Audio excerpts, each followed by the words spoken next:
Hey guys, Attorney Walter Hnot. So I was thinking, and I was having this conversation with this one individual, and I got to be honest, it was a little bit of a heated conversation, but he brought some really interesting ideas. And one of the things I wanted to talk about was essentially these ideas and why some of them work and why some of them would not. Let me get a little bit of light off my face because it's a little bit too. There we go. There we go. Okay, perfect. So here's the deal. The caller in said, "Hey, why don't we tax the SSI people?" And I said, well, that's obvious. That's simple because the SSI people essentially don't get taxed because, the money that's coming to them is purely for their upkeep and some more support and maintenance. That's why we don't allow creditors to attach to their benefits. We don't allow child support to attach to their benefits, alimony to attach to their benefits. That's why SSI people just get the funds. No taxation, none of that stuff. And he said, yeah, but then everybody else has to pay taxation. I said, yeah, no, I get it. I get it. But then I got my brain thinking, which is usually how this happens. People will scream at me about something, and then I'll fall asleep thinking about it, and then I'll come up with an idea. And then I came up with this idea, which frankly is pretty damn good.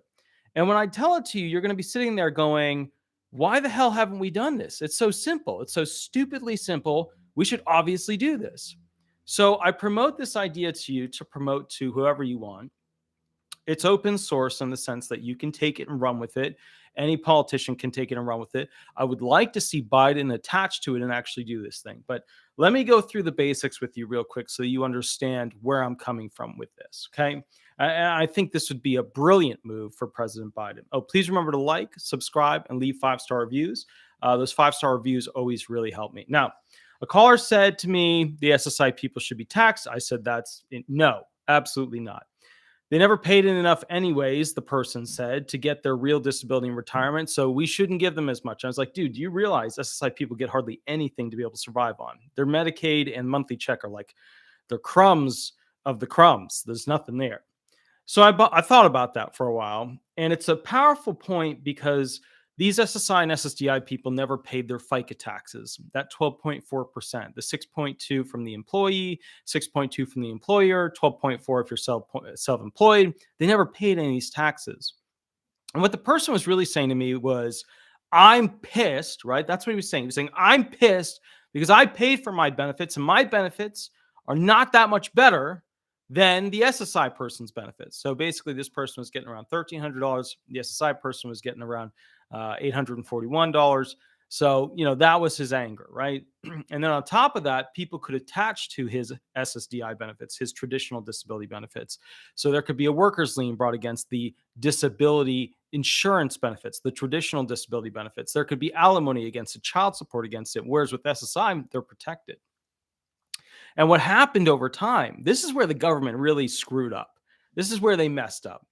Is that because they kept adjusting, right, the math for the 35-year averaging algorithm, and they kept adjusting basically that cost of living adjustment, the disabled on traditional SSDI benefits and the retired aren't getting that much more money, aren't getting that significantly larger amount of money to make SSI seem like something nobody would ever want to try and be on or touch unless it was an absolute last resort.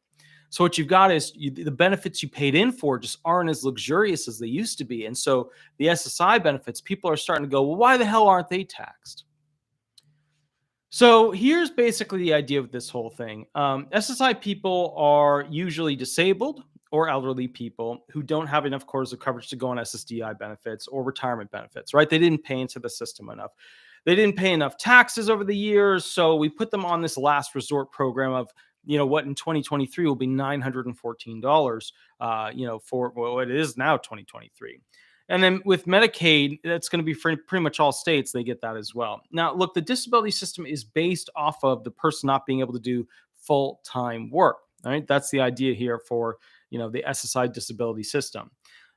But a lot of the SSI people can do part-time work.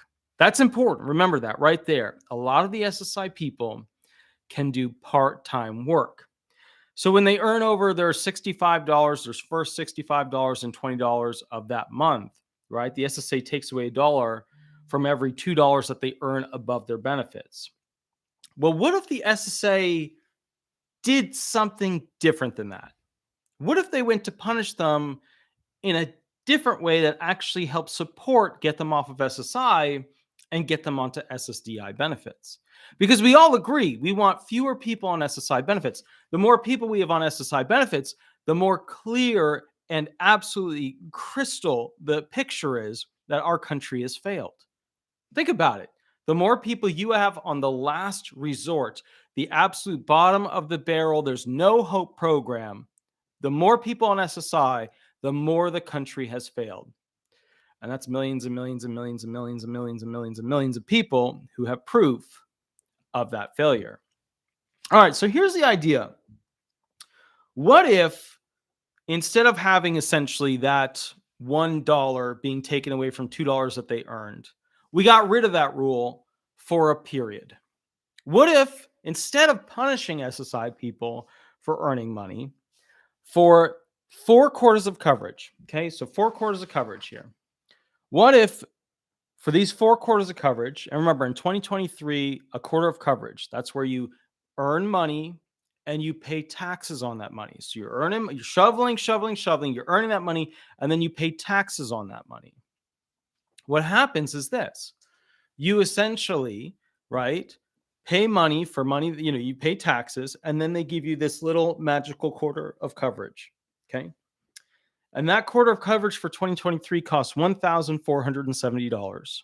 $1,470. And you can get 4 of those puppies, 4 of them, for essentially, 1 year, which totals $6,560 of earnings.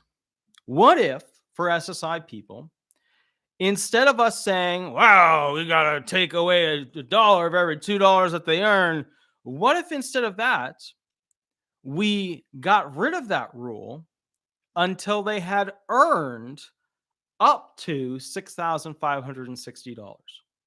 Just hear me out. Just hear me out. If we allow SSI people to earn without taking money away from their benefits, okay, so no restrictions here on earning. They can earn 1 full-time job for a couple of months. They can earn 1 part-time job for 6 to 12 months, whatever. They make it to $6,560. They earn their 4 quarters of coverage. And then after that, you can go back to the rule where you take away essentially $1 from every $2 above their $65 plus $20 rule, right? Because you're allowed to get $65 and $20 pretty much, for each month that doesn't count. What if we did that? Well, what would happen is this. I'll tell you exactly what would happen. And this is brilliant because it fixes most of our issues. Number one, SSI people would be allowed to go out and work regular jobs and get money coming in. That's good because SSI benefits, they ain't enough. They're not enough, okay, to be able to go ahead and live a life. Number two, what it would do is it would over time, and it wouldn't take that long, could take 2 years, could take 5 years, could take 8 years, but over a period of time, it would allow that SSI person to earn their way onto standard disability benefits and all the pleasantries and wondrous things that it has, like, Medicare, etc., and retirement. And what it would allow them to do is go ahead and basically have a fast track system to earn more quarters of coverage. You need 40 quarters of coverage for retirement. You need the amount you need for your age plus 20 within the past 10 years for SSDI benefits for traditional disability, which means the more of these quarters of coverage that they're working and earning towards, right? Those 4 that they can work and earn each year, the more likely they're going to succeed in life because they're on the better programs. Their standard of living goes up. Now, remember, a lot of these people, some of them become eligible for SSDI benefits, but they earn so little that they're stuck with a hybrid allowance of SSI and SSDI benefits, which means that we would have to build in certain things where they would keep earning with those quarters of coverage until they had gotten to a point where they were above the maximum SSI amount. So, over $900 right now. That's basically what we're looking at. Now, why is this a good idea? Number one, what most of these politicians are cranky about, what they're pissy about, is basically a lot of them have, to some degree, said, hey, why are these SSI people never doing any work? We need to get people back to work. We need to get people working and paying taxes. Well, the reason why politicians are pissy is because this SSI money comes directly from the general taxes. And as you can imagine, it's a massive, massive, massive, massive, massive amount of money to pay all this SSI money. So politicians want more of the money, and they want more of the money to basically be able to go and be used for whatever pet projects they want. They do not want it going to SSI people because A, if you have a lot of SSI people, it means the country failed in having that person succeed. And B, it's extremely expensive. You look at 7 to 8 million SSI people, it's extremely expensive to pay up that many benefits. So what this does is it over the lifetime of the person, if that SSI person can do part-time work or full-time work for a short period of time, right? Keeping in mind that gives like an accommodation to that person's impairments, their inability to work, they can work a little bit and still get their quarters of coverage. What it does is go ahead and basically present a system where people can earn their way off of SSI onto SSDI benefits. Now, what you could do is after they earn their $6,560, any additional earnings they earn over that, you hit them again with that, for every $2 you earn, you take away one from their benefit. However, I have another idea. With that $1 that they take away, instead of letting that sit, again, instead of letting that dollar sit in the general tax fund, like you just don't pay it to the person, the government holds on to it, I think you should pay it as a government into the trust funds, right? The retirement, the Medicaid, the disability trust funds. And here's why. If they continue to earn and work beyond the $6,560, then why not go ahead and have that extra, money that you withheld from them be then paid into the trust funds that these people are investing into? That way, you've essentially got a system like you already had, except you're giving them a fast track so that for the first, 4 months, 6 months, whatever, that they want to do a part-time job, they can get their quarters of coverage. And then after that, the money that they earn on top of that then gets invested back into those trust funds to make them capable of paying out over a longer period of time. No politician has offered this at all. Not a single one. Not a single politician in the United States, not a single think tank has offered this in the United States. It is an amazing idea I had because somebody yelled at me. And they weren't mad at me, they were just mad at the system. And my thinking is basically this. If we can get more people off of SSI, that means we have more people paying into the trust funds. And if we can get more people paying into the trust funds, we can go ahead and to some degree slow down the degradation process because it's not like the politicians have done anything to really fix it, right? So the whole thing that I'm running into with this is how do I put this into a bill that has the best potential legs and which politicians do I put it in front of? And the reality is this. We're now coming into a new political season, right? Because we had our midterms and now we have a different system, yada, yada.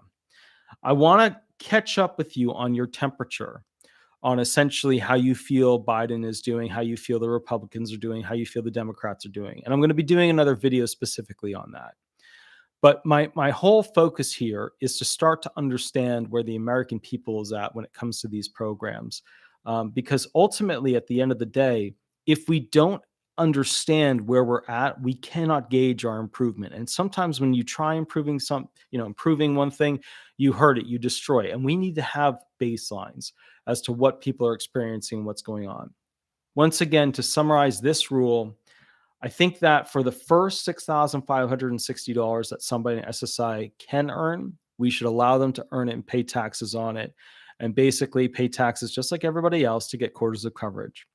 And then every $2 after that, we apply the regular rules that were already in existence, which is where they take away a dollar of every $2 that you earn over the 65 plus $20 rule. And so the idea is that money where they take it away from your benefits, where they take that $1 away from every $2 you earn, instead of letting it sit inside that trust, inside the federal government's general taxes, we should pay that money directly to the trust funds. All right. Anyways, guys, I hope you are doing exceptionally well. I will catch you a little bit later. We're going to be doing another video shortly. Please tune in the next 5 minutes and we will go from there. Again, today is a federal holiday. So basically, I'm not doing the usual law firm work today. I know people keep calling in, but it is a federal holiday, so we take those off, and we don't get many of them. So, anyways, guys, I will catch you in about 5 minutes, and we'll go from there. I know I don't have the usual studio set up, but we're going to be having that shortly in this new room. I'll catch you a little bit later, and we'll go from there. Thanks so much. Bye bye.